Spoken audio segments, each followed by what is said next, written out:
Welcome to the Astro Psyche. This is your weekly astrology for August 28th through September 3rd. This week we have a full moon in Pisces. We have Venus stationing direct, meaning that its retrograde will end, and we are still fully in Mercury retrograde in Virgo. I'm really excited to share the astrology of this week with you. My name is Shauna McGrath. I am a psychotherapist and astrologer. And I really wanted to share this full moon in Pisces with you because we have Saturn and some other planetary energy that are really involved in this full moon, which gives it a bit of a different flavor than we would normally think of when we're talking about a full moon in Pisces. And so I wanted to share with you, yes, okay, so the full moon is in Pisces. It's happening at 7 degrees of Pisces, so this is fairly early in the sign. It's exact Wednesday, August 30th at 6:35 p.m. Pacific time. So when I'm looking at this full moons are always a polarity kind of energy. So we have the moon in the sign of Pisces. Pisces is about our sense of consciousness, our ability to be aware of the unseen world, to be aware of our intuition and our feelings, and to be in the flow of the world, in the flow of our environment. Pisces is very creatively oriented. There's this ability to feel like there's a channeling of energy. And folks that have a strong Pisces emphasis in their birth chart, they're embodying this energy all the time. When it comes to a full moon in Pisces, we all get to experience this. So this means heightened sense of intuition, heightened emotions. Pisces is very humanitarianly oriented. So this means having a greater draw toward helping and compassion and empathy. The challenging sides of Pisces, where Pisces energy can get distorted, is associated with states of fear, or when the intuition gets distorted itself, and there's something that we're picking up on, but we don't quite know what it is, and then maybe we misread an intuition. This can be an illusion. This can be seeing things not exactly as they are. And often with Pisces, this can tend towards fear or constriction, because there's a feeling of not feeling safe there. And so this is a wide variety of experiences that we can have with feelings that can come up, patterns that can come up when we have a full moon in Pisces. Now, the nature of a full moon is that the sun is always opposite the moon. This is what creates that beautiful moon in the sky that we see. So we have the sun in Virgo. Happy birthday to my Virgo people. So we have the moon reflecting the light of the Virgo energy. Virgo, like I mentioned in my other video this week on Pisces and Virgo, Virgo is very oriented around healing and helping and ritual, and going through a process and discerning. And so during a full moon, we're not only working this Pisces energy, we're also working the Virgo energy. The Virgo side of this polarity in the equation is about like really honing in on what is actually happening here, having a sense of separating out what is helpful versus not helpful. And this can be very helpful when it comes to navigating through the Pisces territory, the shadow of Pisces, which is associated with confusion. Okay, sorry about that. I paused the recording just now because I had a timer that was going off and I knew it was going to go off for a while until I got it. So yes, so we're working this dynamic of Pisces and Virgo energy, which this axis of signs is really about uh, healing and cohesion and bringing things together. Virgo is the pulling things apart and putting together, and the Pisces is more about being um, being taken over by being guided by the flow of life and allowing and surrendering into that process. So these are things that may come up during this full moon period, and it's going to be different for everyone based on what's happening in your life right now, your temperament, and of course your own personal birth chart and what's being activated. Now, I did want to mention that Saturn is very close to this moon. So right now we have Saturn at about 3 degrees of Pisces. And again, the moon is at about 8 degrees. So they're really close together here. And this is going to be a part of our full moon and Pisces storyline over the next 2.5, 3 years or so while Saturn is in the sign of Pisces. So anytime that we have a full moon now, in the sign of Pisces, Saturn is there, and Saturn is coloring our experience of Pisces transits. In this case in particular, it happens to be very close. So let's say if the moon was farther down at like, I don't know, like 20 degrees of Pisces, it wouldn't be as intense, but I especially wanted to note it here because it's so close. So what does this mean? So Saturn is a symbol of boundaries, of limitation, can be constriction. There is a somber tone to Saturn. There's a feeling of gravity of things, of taking things seriously, of looking at life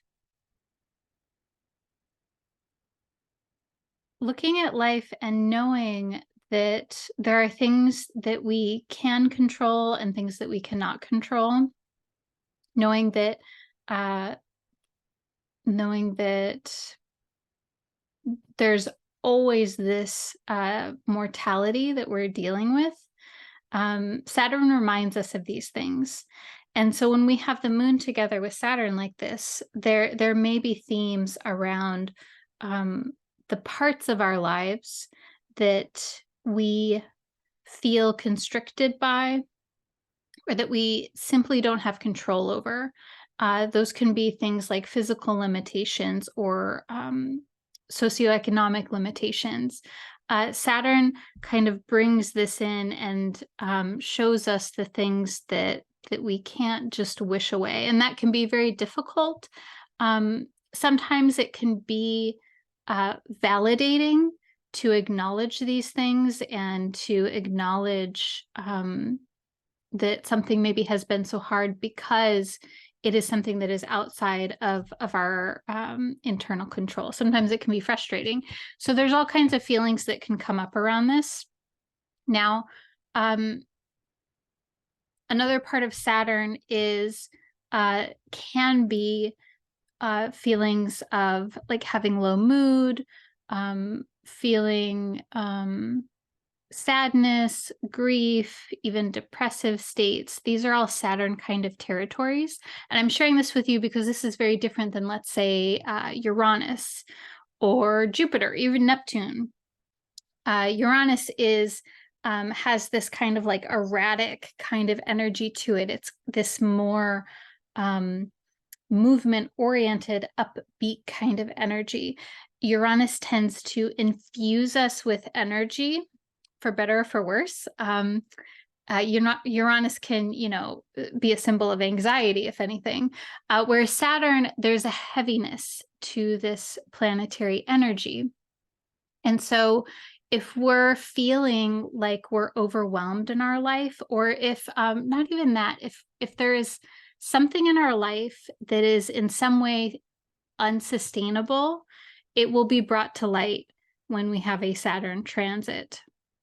When we have a full moon with Saturn like this, it's quite likely that if we're overworked in some way or overextending ourselves, even if it's something where it's kind of like been fine, it may be brought to our attention that maybe it's not so fine in the long term.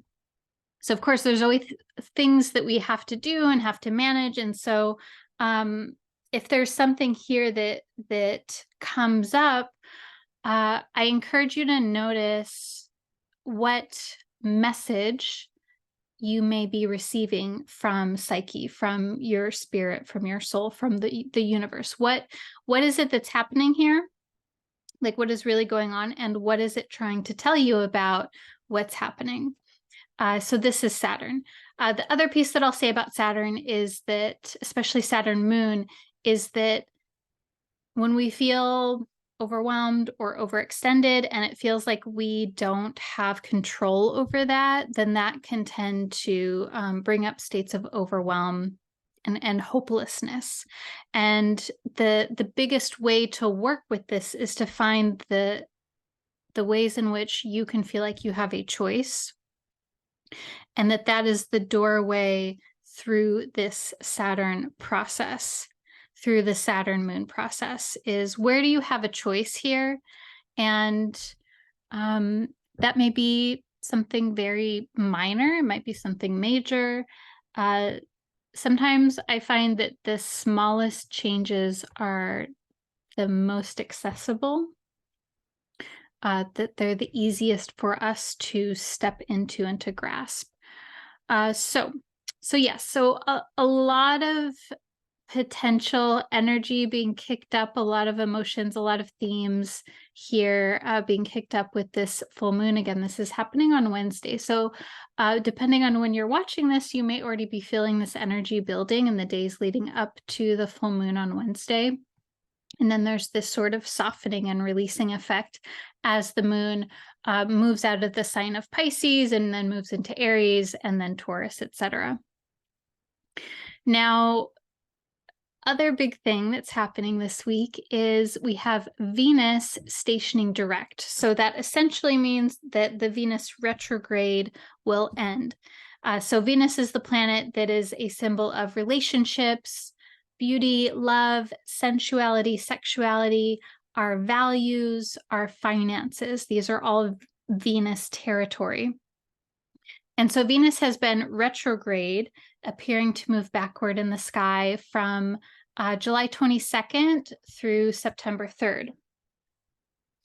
And so we've all been reflecting on Venusian themes. We've had a chance to look at how we show up in relationships, to revisit our interpersonal dynamics, and maybe even topics around how we feel and experience beauty and sensuality, and how we creatively express ourselves, how we relate to our sense of value and worth, either in ourselves or how we spend our resources, how we use our resources.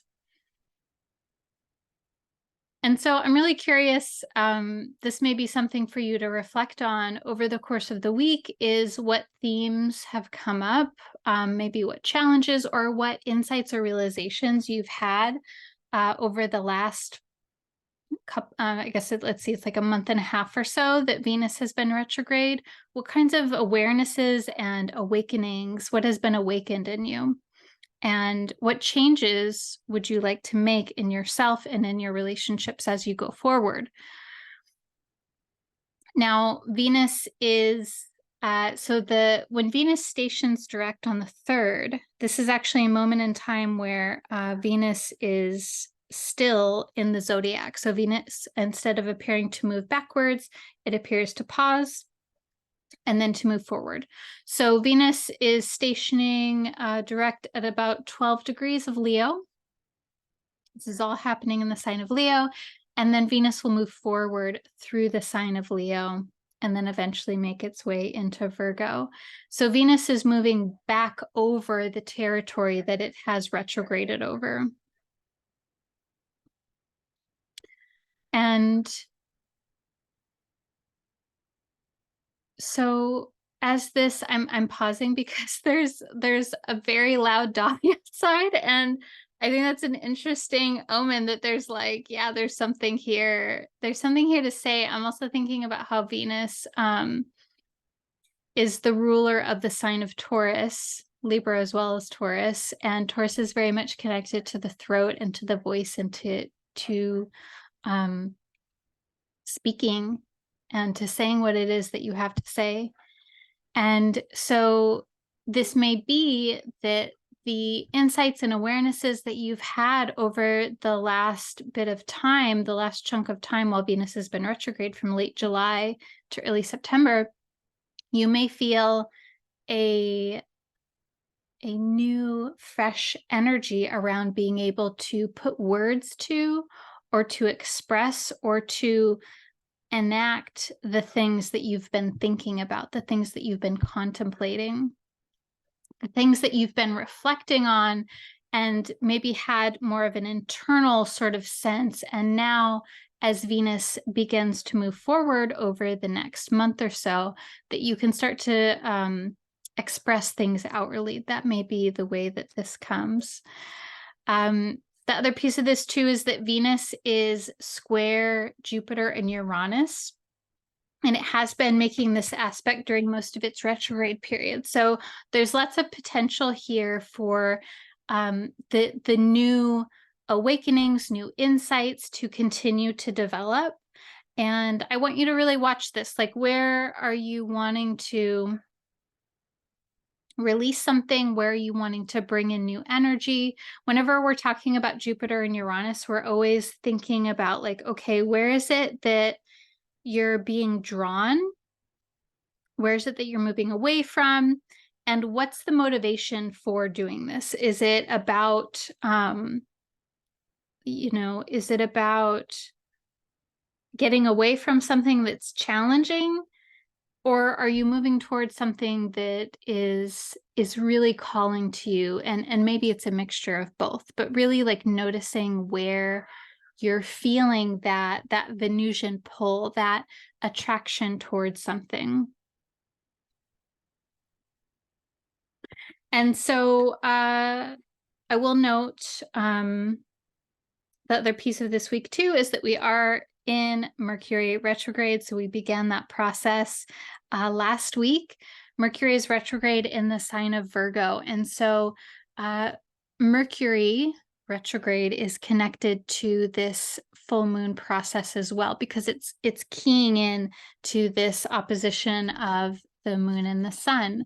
And so this is something to keep in mind as well, is it's really interesting this week. So we're like, all right, yes, we're done with Venus retrograde. I think that there can be a sort of like feeling of celebrating the end of a retrograde. And I don't think of these things, I don't think of transits as like an on-off switch. I mean, I think that it can feel that way sometimes when a planet's moving from one sign to the other. But it's about like the retrograde is this internalizing self-reflective process. And then when a planet stations direct, then that's when we can start that integration kind of process. And I really find it interesting that Mercury is retrograde as Venus is stationing direct, especially that Mercury is retrograde in Virgo, because there's this ability to use that Virgo discernment and like the like honing in on like, okay, what exactly is it that has happened here, and sort of like assessing and deciding on how it is that we want to move forward. It feels like a good way to transition out of Venus retrograde. Okay, so with that being said, I'm gonna pull some tarot cards for you here. And so I'm really curious what came up for you as I talked about the astrology this week. I imagine a lot of us are probably already feeling the full moon themes coming up. And there's something in particular that you want to feel more into, or to explore at this moment in time. You can hold that in your awareness, hold that in your heart.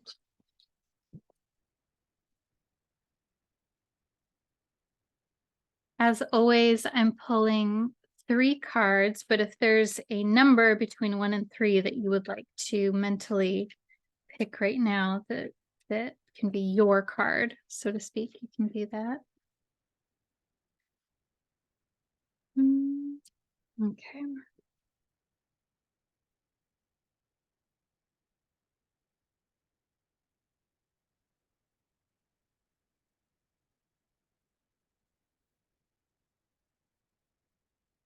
Okay.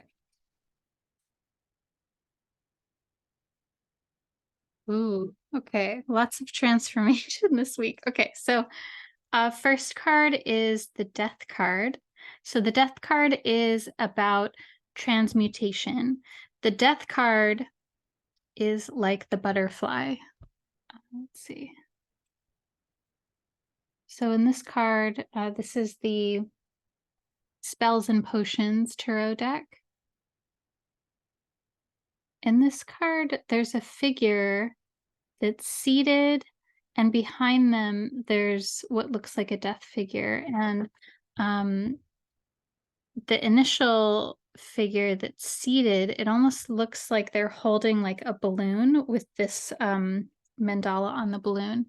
I pulled this card reversed. So that may mean that there's something that needs to change here, that where there's a resistance against that. You know, change is difficult, especially when it's radical change. When I'm looking at this card too, there's all of these like little hanging things. I can't remember what it's called when in a nursery or over a baby's bed, there would be the things that are hanging and they maybe swing around. It looks like those are there. Maybe you know what that's called. I can't remember what it's called right now. But this symbol, and they look very sweet. This symbol to me, the fact that I'm noticing this is telling me that maybe there's something here that is changing, that you've inherited through your family system or through your family or culture of origin. Maybe it's simply something that you've something about yourself that you felt connected to for a very long time, that is something that's changing. And that's difficult. That's not always convenient feeling. So that's card number 1. I'm going to go back to that in a moment. The second card is the Devil card. So yeah, if you weren't already afraid of the Death card, we also have the Devil card. These are 2 cards that I think get a lot of, that there's a lot of fear that comes up when we get these. So it's very interesting that they're coming up when we have a full moon in Pisces, because that is one of the challenges of Pisces energy. The Devil card is a sign that there is, so the Devil card is about power. The Devil card is about sacrificing a part of yourself because you feel like you need to in order to get the thing that you want. So it's kind of like that deal making situation. And I pulled this upright. And so this is telling me that there's something here that's happening where you are making a sacrifice or making a deal or making an agreement, whether that's maybe with yourself internally or externally, where it's sacrificing something. And often when people get this card, it's often where they feel stuck, where they feel like there's like a no exit situation where they can't get out of it. And it feels like they have no power in the situation. And the ironic thing with the Devil card is, and why I think this card is so not scary, is that it always means that you're the one that has the power to change this scenario. It probably doesn't feel like that, but there is something here that's happening where you're sacrificing something, and it's yeah, and it's not working for you. And that it can be very difficult to make this change. And then the third, so I'm going to go back to these in a second. The third card is the Eight of Swords. I'm just laughing because yeah, this is like an intense reading, you guys. So I pulled the Eight of Swords reversed, and I actually really like this as an ending card based on this energy. So in the traditional Smith Waite deck, the Eight of Swords has a figure who is encircled by swords, and they're bound, their hands are bound, and their eyes are blindfolded. This card shows that you feel trapped, again, like this feeling of entrapment. And it also, very similar to the Devil card, says that you're able to get out of this situation if you so wish, but it's like you have to take off the blindfold, you have to undo the thing on your, undo the binding here. Now I pulled this reversed, and so this as the ending card to me means that it means that there is a freedom from whatever has felt binding to you, that's where you're going. The last card is always like where we're going on this journey, in the way that I read it, at least. And so there is freedom from that which feels like it's holding you back, or like hemming you in. And so as I'm reading these, it's like there's this change, there's this transformation that's happening here. And I'm really thinking about Venus square Uranus that we talked about. There may be something here in relationship, or the way that you do things. This can be this change can be something that's more internal. It's not like an external thing. It can be a way of being. It can be something in your life. I don't know. But there is change here that maybe you've been avoiding in some way. I don't know. And the challenge is that it feels like you don't have control over this situation. And I don't want to downplay that that we do have limitations, that there are things that we don't have control over in this material world, whether that is, socioeconomically, physically, etc. There are things that we don't have control over, but there's something here that you do have control over, where you're making a sacrifice, and it's not something that is sustainable for you, that there's a change in this that needs to happen, and that when you do that, that's when you can feel more free, that's when you can expand. The Eight of Swords is really about expanding your circle, expanding your sense of self, and like really, I'm thinking about like the butterfly energy of coming out of the cocoon. That's really a symbol that's coming to mind here. But in order to come out of the cocoon as a butterfly, there needs to be this confrontation of the going into the cocoon. Okay, I hope that makes sense, and I hope that is helpful to you. I hope that you found this reading helpful. If you are interested in working with me more, I'm a psychotherapist and astrologer, and I would love to hear from you. If you're interested in working with me one-on-one. And I also want to share with you that I am hosting a workshop called Workshop for Healers, the Psychopomp Function, which is a synthesis and further elaborating my thesis research on how the psychopomp, the guide of souls after death, can help us for folks who are in the helping, healing, caregiving fields, how that can help us create a more sustainable professional life, working with things like boundaries and